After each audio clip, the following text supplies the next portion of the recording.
Welcome to the Unscripted Podcast. My name's Corby LaCroix, and the song you're hearing right now is called Great and Mighty One, available on Spotify, iTunes, or wherever you get your music. But for now, here's your host and my friend, Aaron Conrad. Great Redeemer, God of grace.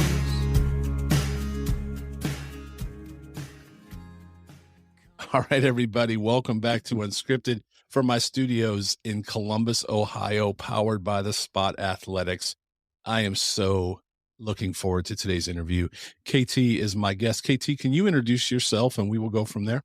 Yes. Hi, everyone. I am KT Griffiths with an S on the end of that, so that it's Griffiths.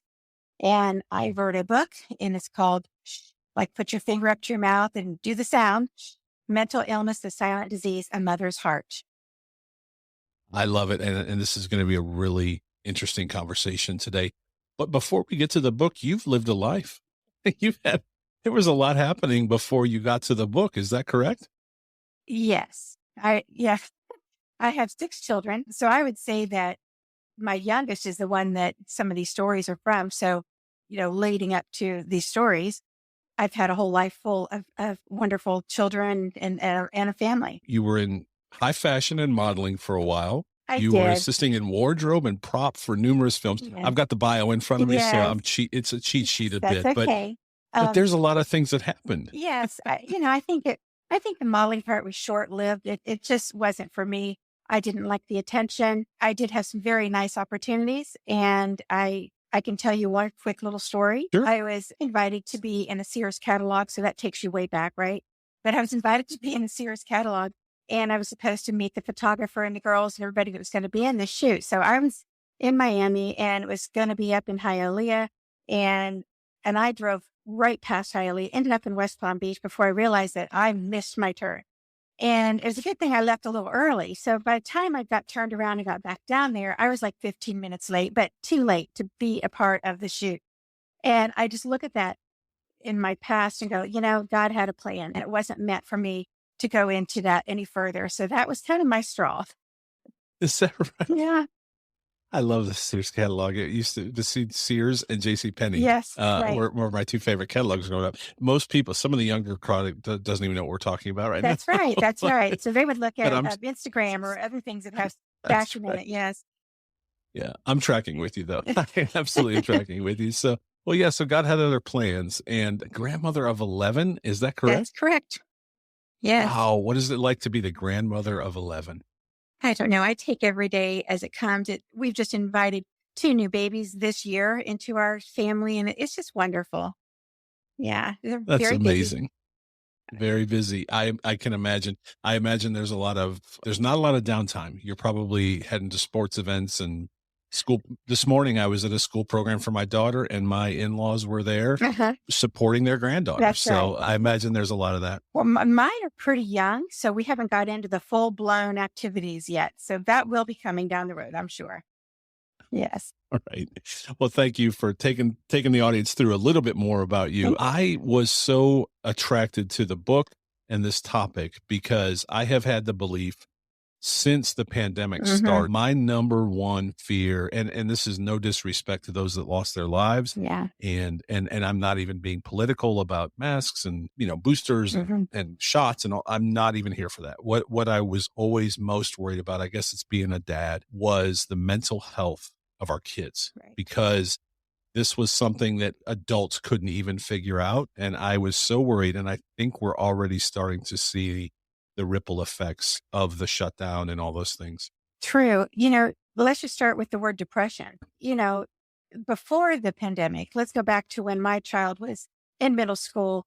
And, it doesn't matter if it's after COVID or before COVID, it's still the same emotion. And depression would take her and the internet. So, her life was really, her coping mechanism was on the internet, making friends with people, doing things. It became pretty intense. She would, play this game, and then whoever she thought was her friend would take and steal all her stuff. And then you dive deep down into another deep depression. And then, of course, that runs into sexting and other areas of life that, that these kids are all doing. They're all sending pictures. Middle school is a very active period of time. So, the pandemic, there's a lot more people diving into that world of internet and FaceTime or the texting and all these things. So I think it increased a lot of things, but they also don't know how to handle their depression, and they do need help. They really do. Right. They do. And would you say that the pandemic accelerated what we're seeing, or do you think obviously it's been around for a long time, but yes, I think that when the schools were shut down, they had no more social skills. So what social skills do they have is the internet. So the internet is a playground. It's a play area that they can dive into all these different chat rooms and all these things that they can do and make false friends, and they're not real. They just never become a real friend. They're always going to be that false friend, and they will hurt you. And that's what your child is not prepared for. They're not prepared for the hurt that comes with creating a false image of themselves on the internet. Right. When you say mental illness, what does that encompass? Just for our audience, I know because I deal with it. Yes, but, I think some of the main ones from my perspective, the first go-to is always anxiety and depression. Those kind of come together, and they were the first go-to. And then you have, I think one of the words that people normally go to is bipolar 1, bipolar 2. With me, my daughter had multiple personalities, and because of DSD. So in that space, what happens instead of schizophrenia, they would create a space that is a safe place. So when they have a trauma, it happened to them. Like my daughter actually had a gun held to her head. So in that space, you create a safe environment for yourself inside your brain, and that becomes part of your body, part of your system of survival. So there's a lot of things we could mention in that place. There's anorexia, bulimia. So I'm trying to look and see what I've written. Dementia, narcissistic.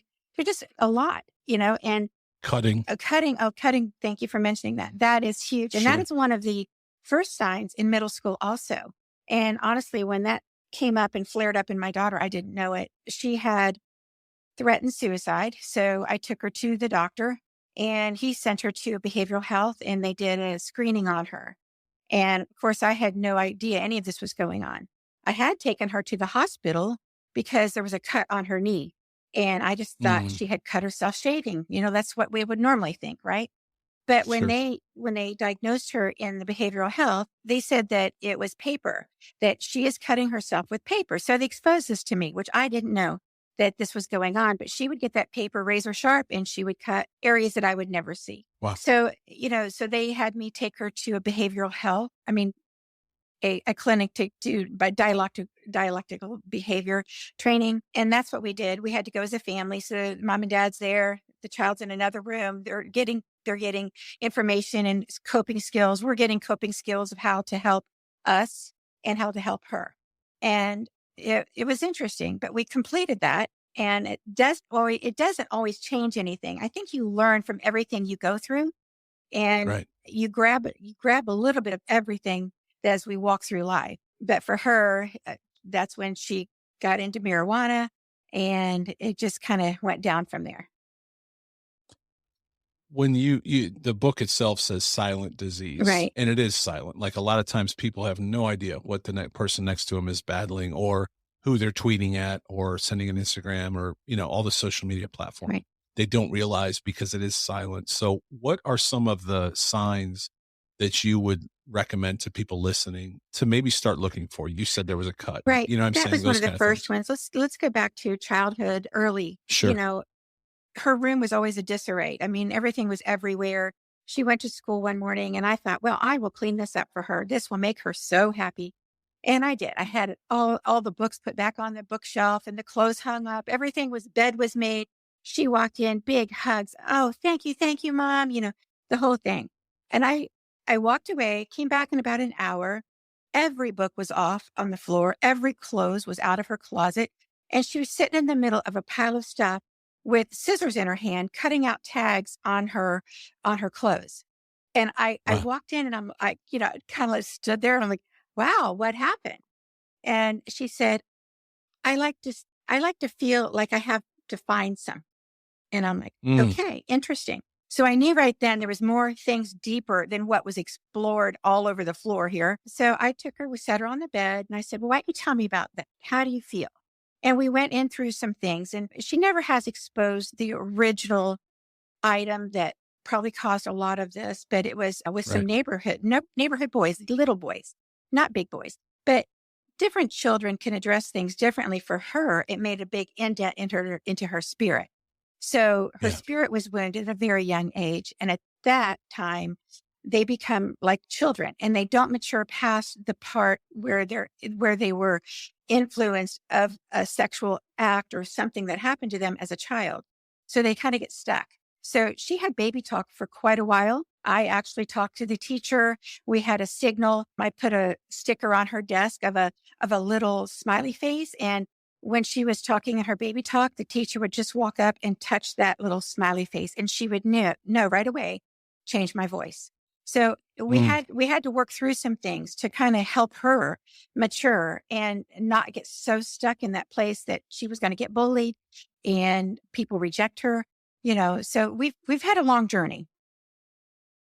I know in our home we had a card system Mhm. that red and green particularly. Green was good day, red was let's talk. Yeah. You know what I right. mean? Red was a flare, and it was a way of not having to communicate or not needing to communicate. But if we saw red, it's not good. And you know what I mean? And I think that was a good thing for us. So you had 6 children. How was it dealing with, it sounds like one, in particular, there was a lot of challenges. How was it dealing with the other 5 Right. and how did they respond Well, to I the had one? a couple of them that found out they were ADHD when they got to college, So Yeah. it's like, and then I had one son that I did send to boarding school while he was in middle school. So, but in that place, it was a crazy wilderness, adventure for him.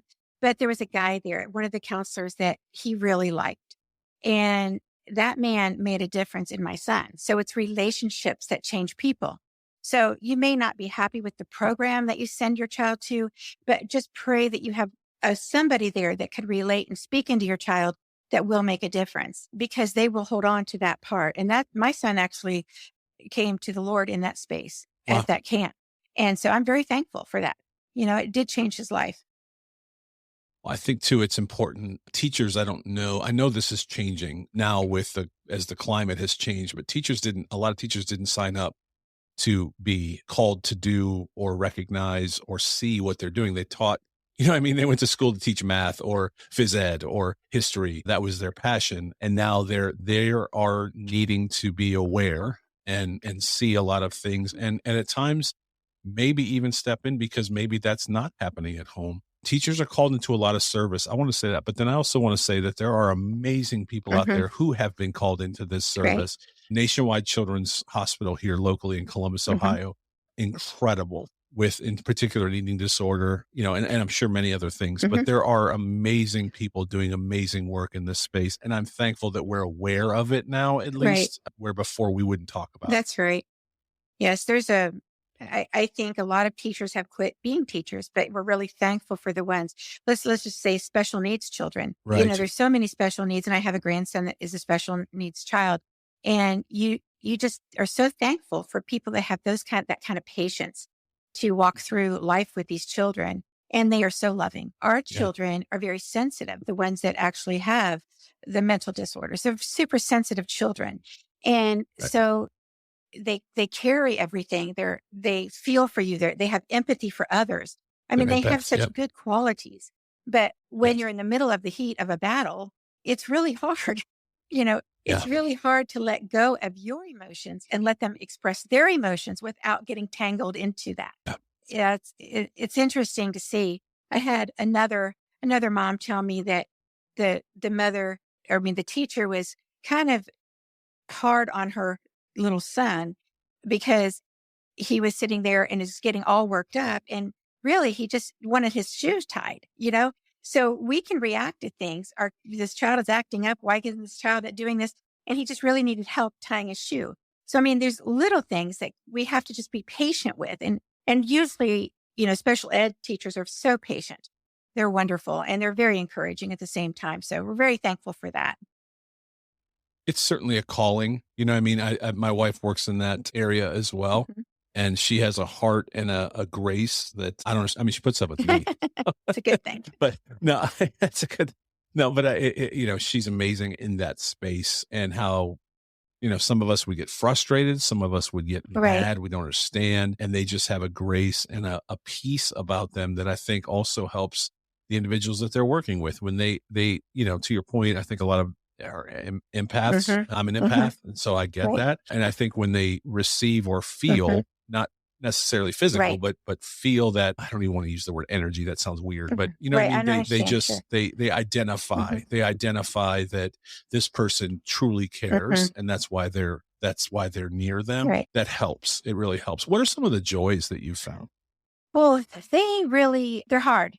It's hard Yeah. to continue that space of being so happy. Yeah. But I will say spending time, with my daughter, she is funny. She's Right. entertaining and I can laugh and enjoy her.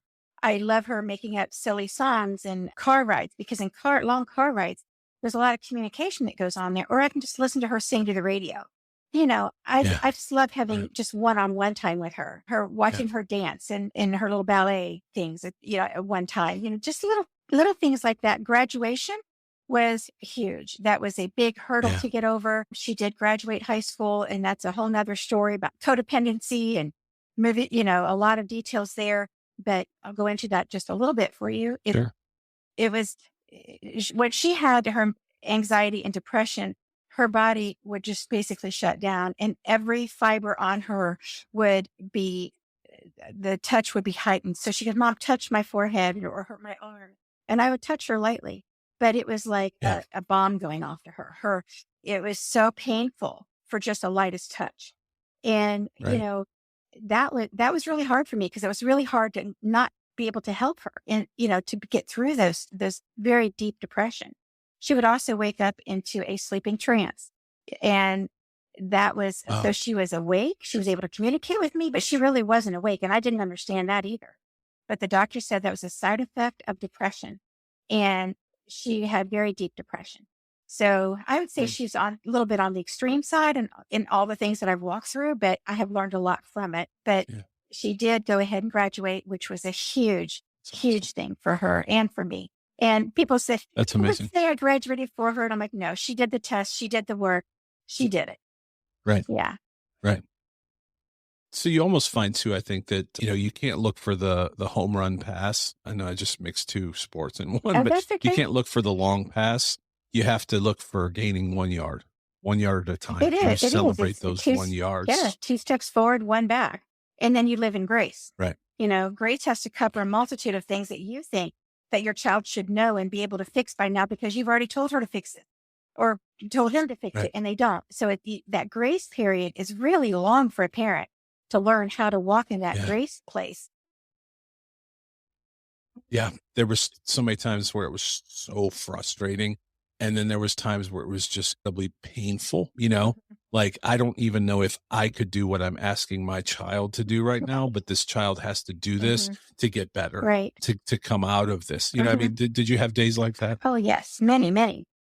We had Yeah. a really good counselor I could call anytime. He was there for us. He was there for my daughter. She could call him separate from me.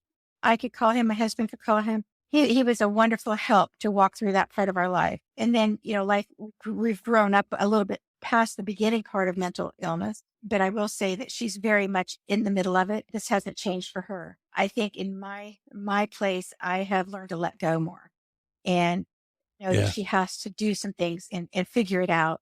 And hopefully that the Lord is her answer. And that is what she will need to get through this. But yeah. Yeah.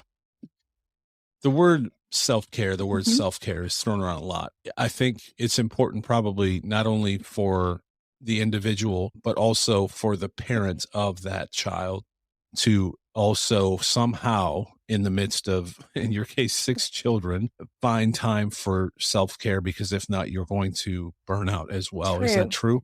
True. I do think so. My husband and I, we have date nights once a week. We have since day we met. I think that's important because it gives us time and space to be able to communicate what we need to talk about for that week. And the other thing is that in that time, a lot of things we disagree on, because I see a really big picture and my husband is, let's a fix it guy, and Yeah. I'm Right. just like, but let's look at the full picture because we have Right. to understand why these things are happening or why she thinks this or that, So the self-care part is just being able to communicate and make sure you're on the same page when you're addressing something with your child. It's Yeah. very, very important because as soon as they see a hole or a weakness in what you're saying, they will go for it. They will jump right in there and they will take that as a yes, I can do such and such, and then you end up having a big argument. No, I said no, that kind of thing. But yeah, Right. you just have to be careful. Bubble baths are wonderful, a tea, coffee, the typical things you would think of are wonderful. But I think Yeah. having a good friend to talk to is also good. And of course, your hairdresser knows Yeah. a little bit of everything. So, just go get your hair done. Yeah. Absolutely. All right. So the book is a memoir. And so what will people find when they read the book? I see it like at an airport kiosk. It's short stories. So there's parts in there that I want them just to pause and think about how would I react in this situation, so they can see themselves a little bit more. There are stories. There's scriptures. There's wisdom. There's drawings. I have 24 illustrations in there that I actually did on my iPad, and I had a wonderful Wow. friend redo them all, and he created these cute little illustrations for me. And so, They're and amazing. they're really good talking points for your child. Your child Yeah. can see it one way, but you're going to see it another way. So they're good talking points to have. I do have them all in color, and someday I hope to go ahead and get those out there also in a talking point type of a book. So yeah. They're amazing. Yeah. I mean, they're incredible. I've seen a few of them and they're really, really good. And they tell their own They do. story. Yeah. You could almost use these, I would think you could almost use these as discussion ways with your children. Right. Is to, put the pictures out and say, where are Right. you today? Right. And I'm looking at is someone's got all this baggage on. Yeah. And I've talked to my kids before about that it's like, you gotta leave some of these bags behind. You gotta take some of the things out of your backpack. True. And so You they know? carry their baggage. We carry our baggage, but we also, as parents, carry their baggage. Carry theirs. So Right. it's a lot, and we end up adding more and more onto it. And then, a child will run up and put something in your purse or in your hand, and then they run away. And then you're like, Yeah. okay, what was that? And you pick it up and you look at it, and then you go, oh, that was a piece of the missing puzzle I'm trying to figure out, So we do collect. We collect their stories. We collect their items. We are collectors. Yeah. Absolutely. We're Right. parents. That's right. It's right. So, well, this is wonderful. How can people find the book? Well, it is on Amazon, but you can also Okay. go to my website, which is ktgriffiths.com. And the information will be there. I'm also doing a conference on mental illness, March 3 and 4. And I have great speakers. So if people want to look into that, and they'd have to be spontaneous at this, because we're a couple weeks away from that. But boy, Sure. when you are in Sure. need, you are spontaneous and you will get there, because I think, everybody needs a little help and understanding of life. So, the Right. Lord is my hope, and he's been wonderful to me in walking this journey with me. So I would hope that for others too. Is the conference in person or is it virtual or Well, both? I'm going to do virtual. People have asked me to, but we really wanted it to be Okay. intimate. So we are going to just keep it Okay. that way. I'm not going to even tape it. I want people to express and say what they want to say without looking over their shoulder. So we're going to keep it private. Yes. And it's in South Carolina. It's right over the border South Carolina. it's in Fort Mill, which is right over the border of Charlotte. And Charlotte. and Yep. it's just about 23 minutes from the airport. Not a far drive at all, or flight, either way. Okay. Yeah.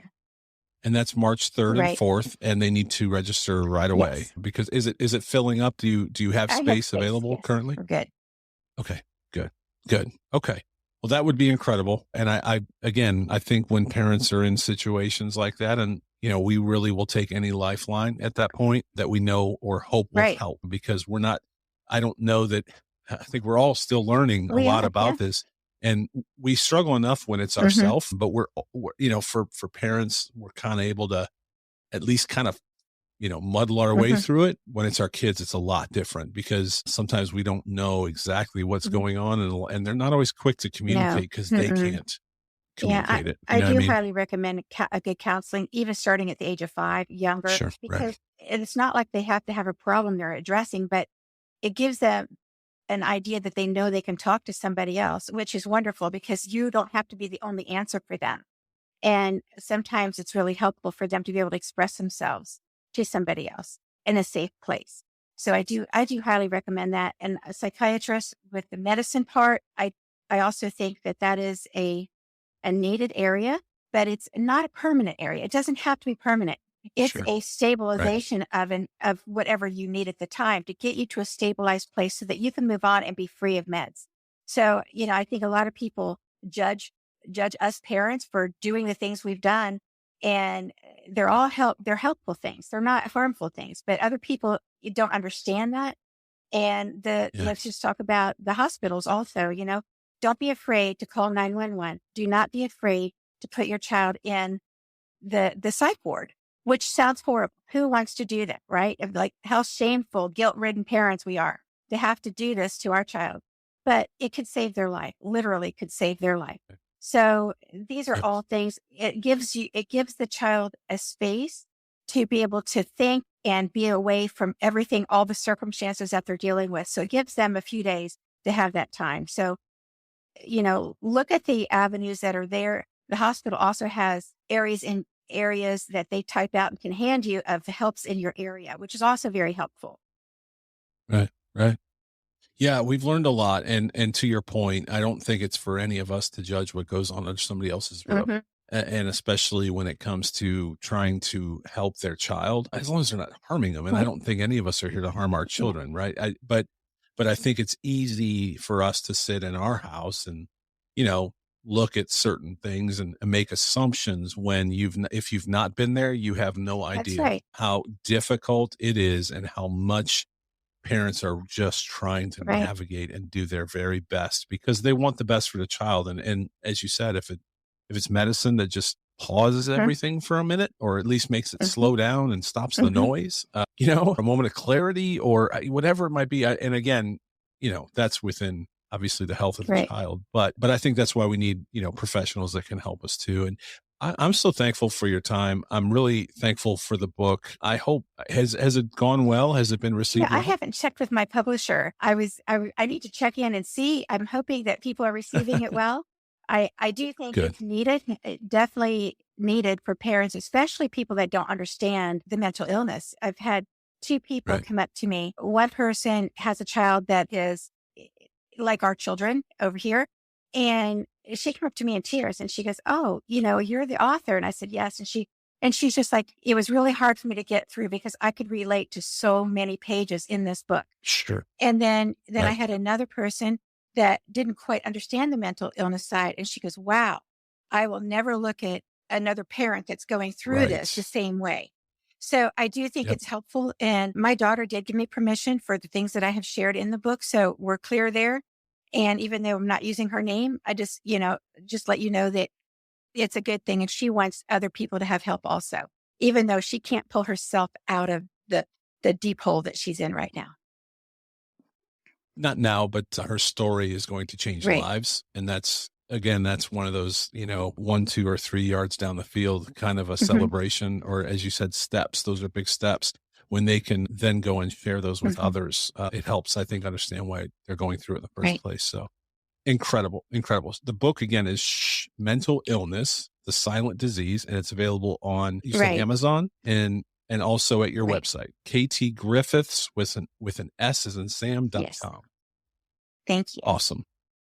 Well, what's next for you? One last question. What's next for you? Right. I am just having fun with this one right now. It's just kind of launching. I do want to do a journal to go along with this. So I hope that would be my next step. Understanding what you mean. Yes. a journal would be helpful. And I bet a journal in this, as you read the book, as you said, there's some processing that goes on. So I would think not to coach you to do next, but I think a journal would be a great idea for sure.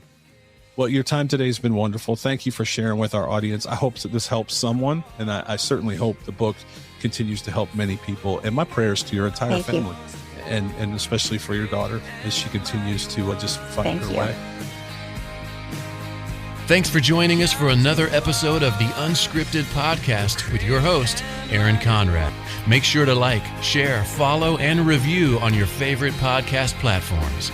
Also, make sure to check out my song Great and Mighty One on Spotify, iTunes, or wherever you find your music. We'll see you next time on Unscripted with Aaron Conrad.